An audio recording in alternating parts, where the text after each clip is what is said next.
पिता के कारण आपको पिता कमाकमती के ऊपर ऋण होते हैं 4। मातृ ऋण, पितृ ऋण, देव ऋण, ऋषि ऋण। जैसे हम धरती पे आए तो हमारे ऊपर पहला ऋण किसका आया?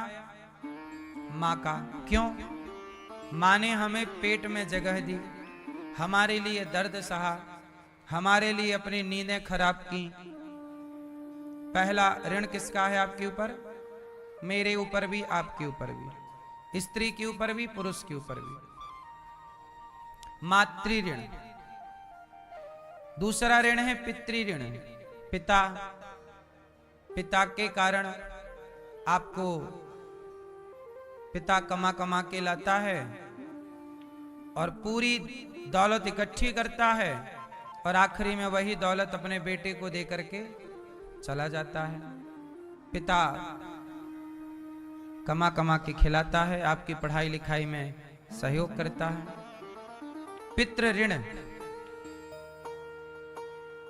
हर व्यक्ति के ऊपर माता का, पिता का ऋण होता है। उसी ऋण को उतारने के लिए, अच्छा वो ऋण कैसे उतरेगा? माँ बाप का ऋण कभी नहीं उतरता, लेकिन पुत्र यदि अपने कर्तव्य करे तो वो ऋण कुछ कम हो जाता है। आप उतार नहीं सकते पूरा, कम कर सकते हैं। क्या करके कम करें? माँ की सेवा करो तो माँ का ऋण कम होगा, पिता की सेवा करो पिता का ऋण कम होगा, माँ बाप को तीर्थ कराओ, तीर्थ कराओ, माँ बाप को भागवत सुनवाओ, कम होगा। और जब आप माँ बाप से सब कुछ लेते हैं, कुछ देते नहीं, और जब माँ बाप की हो जाती है मृत्यु, तो क्या होता है कि माँ बाप चाहते हैं कि आप, दादा दादी चाहते हैं कि आप उनके नाम से कोई पुण्य का काम करो। जब आप पुण्य का काम नहीं करते, यदि उन्होंने पुण्य करके मरे हैं तब तो वो मोक्ष पा लेते हैं, आपके पिताजी, माताजी, दादाजी, दादी जी। और यदि उनके पुण्य में थोड़ी कमी रह गई तो वह पितृलोक चले जाते हैं। कितने लोक होते हैं? जैसे हम लोग रहते हैं मृत्यु लोक में, भगवान रहते हैं बैकुंठ लोक में, देवता रहते हैं देवलोक में, ब्रह्मा जी रहते हैं सत्य लोक में, सबका जैसे ध्रुव जी रहते हैं ध्रुव लोक में, ऐसे पितर रहते हैं पितृलोक में। तो आपके पितर, पितर मतलब आपके पिता, दादा, इन सबको पितर कहा जाता है। पूर्वज जो नहीं रहे उन्हें क्या बोला जाता है? वो पितर हो गए। अच्छा, अब उन्होंने पुण्य किया करके मुक्त हो जाते हैं, और जिनके बच्चे नहीं करते उनके पितर उन्हें बद्दुआएं देने लगे। अपने पितरों के निमित्त कोई शुभ कार्य करने में पीछे मत रहा करो। अब आप कहो कि महाराज जी हम अपने पितरों के लिए क्या कर सकते हैं? तो सबसे बेस्ट, सबसे उत्तम कार्य मैं आपको बताऊं, अपने पितरों के निमित्त आप भागवत जी के पाठ करा सकते हैं। कोई कितना भी बड़ा अपराध करके मरा हो, पापी से पापी, इसकी तिथि आए, हर महीने आएगी। यदि आपकी माँ अष्टमी, आपके पिताजी अष्टमी को गए माना की उदाहरण, तो अष्टमी शुक्ल पक्ष की हो या कृष्ण पक्ष की, आपके पिताजी गए शुक्ल पक्ष की अष्टमी को माना की, तो अगले महीने फिर अष्टमी आएगी शुक्ल पक्ष की, उसके अगले महीने फिर आएगी। साल में 12 बार तिथि आएगी आपके पिता की। कितनी बार आएगी? इन 12 बार आपको क्या करना चाहिए? अपने दादा की, पिता की पुण्यतिथि पर एक दीपक जला करके पितरों के नाम का दक्षिण दिशा में रखना चाहिए। अपने मंदिर में ही दक्षिण दीवार की तरफ रख देना चाहिए, मंदिर में ही दक्षिण की तरफ, दक्षिण की ओर मुंह करके। और उस तिथि पर, जैसे अष्टमी के दिन पिता की तिथि है, यदि हो सके तो 2-4 ब्राह्मणों को बुला लो, 2-4 कन्याओं को बुला लो। उस दिन तिथि के दिन 2-4 ब्राह्मणों को भोजन करा दो, कन्याओं को भोजन करा दो। आसपास गैया है तो पिता के नाम से गाय को चारा खिला दो। उस दिन विशेष चिड़ियों को दाना, कौआ को दाना, कुत्ते को रोटी, अगल बगल जो कुत्ते हैं उनको पेट भर, पिता के नाम से। ये 1 महीने में 1 बार पितृपक्ष जब आता है, उस पितृपक्ष में जो तिथि आती है आपके, जैसे अष्टमी है तो अष्टमी आएगी, तो उस अष्टमी के दिन आप गया श्राद्ध कर आओ। और अब आप लोग प्रश्न करेंगे कि हमने तो गया श्राद्ध कर दिया, पिंडदान कर दिया, अब क्या करें? तो गया श्राद्ध करने के बाद भी नियम तो यही है कि माता पिता की तिथि पर आप कुछ ना कुछ कार्य छोटा मोटा ही, पंजीरी ही बांटिए बाप के नाम से, पर ये उस तिथि पर पंजीरी ही सही पर बटनी चाहिए। अन्न दान उस दिन भले पंजीरी का करो, पर हो उस तिथि पर, माता और पिता की तिथि पर। इससे क्या होगा?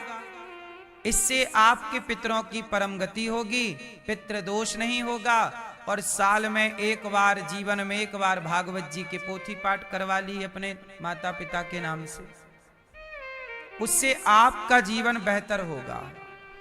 आज का व्यक्ति इतना आलसी हो गया है कि अपने कर्तव्यों को भूल गया। ना माँ का कोई कर्तव्य पूरा कर रहा है, ना पिता का वो बोलता है आज के व्यक्ति, आप लोग क्यों नहीं चढ़ाते हैं?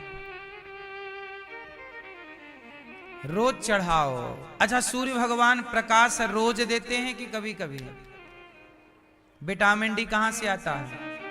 फसलों को ताकत, यदि सूर्य ना होते तो किसान की कोई भी फसल होती? यदि आप और हम जीवित हैं तो इसमें सूर्य भगवान का योगदान है। बोलो हाँ। तो जब उनका योगदान है तो 1 लोटा जल चढ़ा के धन्यवाद तो दे ही सकते हैं। ये तो थैंक यू है, ईश्वर का धन्यवाद। इसलिए धन्यवाद के तौर पर जल चढ़ाइए, हे ईश्वर आपका धन्यवाद। भगवान की भक्ति क्यों की जाती है? थैंक यू के लिए, हे ईश्वर। अच्छी बताओ, आप बहुत प्यासे हैं, पानी नहीं मिल रहा है चारों ओर, और तभी कोई पानी लेके आए और आपको पिलाए, तो आप थैंक यू बोलोगे कि नहीं उसे? उसने आपके प्राणों की रक्षा की कि नहीं जल देकर? फिर यदि उस व्यक्ति ने जल देकर आपके प्राणों की रक्षा की, तो आपके इर्द गिर्द आसपास यदि पानी है तो वो पानी कौन दे रहा है? ईश्वर। तो क्या उस ईश्वर को थैंक यू, धन्यवाद नहीं होना चाहिए? इसलिए उसको माला जपते हैं।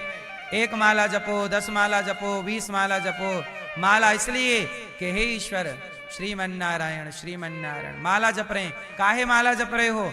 ईश्वर को याद कर रहे हैं, धन्यवाद प्रभु, आप ना होते तो हमें पानी कौन देता, आप ना होते हमें रोटी कौन देता। अच्छा मैया, आपने ऐसे किसी व्यक्ति को देखा जिसके दोनों हाथ ना हो? क्यों? आप लोगों ने ऐसे किसी व्यक्ति को देखा जिसके दोनों हाथ ना हो? क्यों? देखा है? देखा होगा। हल्ला ना करो मेरी माँ, शोर ना करो मैया। जिनको दिख रहा है वो हमसे ज्यादा परेशान है। हम तो बस यही प्रार्थना करते हैं कि हमें यदि कुछ दिखें तो राधा रानी दिख जाएं, श्याम सुंदर दिख जाएं, और क्या देखें, किसे देखें?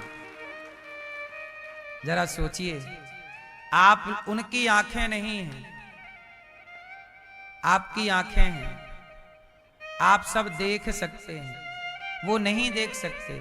तुम देख सकते हो फिर भी शिकायतें बड़ी करते हो, वो नहीं देख सकते फिर भी उनकी शिकायतें नहीं थी।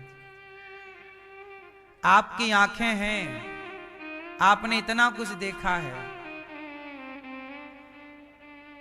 लेकिन आप लोग मंदिर नहीं जाते कि चलो मंदिर में बैठे भगवान को देख आवे। अरे मंदिर में कोई भगवान है, मूर्ति है, आंखें दी हैं। एक बात बताओ, बताओ जरा, किस घर में कितनी देर बातें होती हैं? जब धर्म की बात ही नहीं करोगे तो धर्म को जानोगे क्या? कोई भी वर्ग लाएगा, आप चले जाओ। एक picture I, movie the Kerala, मैंने पूरी नहीं देखी, एक छोटा सा हिस्सा उसका क्लिप देखा है। उसमें क्या था ये सच्ची घटना है। सुनना ध्यान से, एक लड़की थी और वो लड़की ब्राह्मण की लड़की थी। वो लड़की कॉलेज में पढ़ती तो कॉलेज में उसे लड़की को मुसलमान लड़कियों से दोस्ती हो गई। तो मुसलमान लड़की भी अपने धर्म के प्रति सजग है। उन मुसलमान लड़कियों ने उस हिंदू लड़की को अपने मुस्लिम धर्म के बारे में, मुस्लिम पंथ के बारे में, मजहब के बारे में समझाया। बताया कि ये है हमारे यहां, तुम्हारे हिंदू धर्म में तो कुछ भी नहीं है।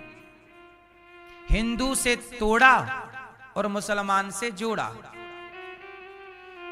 अब हुआ क्या कि वो लड़की हिंदू की उनकी बातों में आ गई और उसने कहा कि हमारे यहां तो हूरों की बात होती है, जन्नत है। उसने भैया आतंकी संगठन से उस लड़की को मिला दिया। और वो सच्ची घटना है ये। वो हिंदू लड़की आतंकी संगठन के संग चली गई। वो आतंकवादी उसके साथ बलात्कार करते, उसकी राजी से फंसा लिया ना, बलात्कार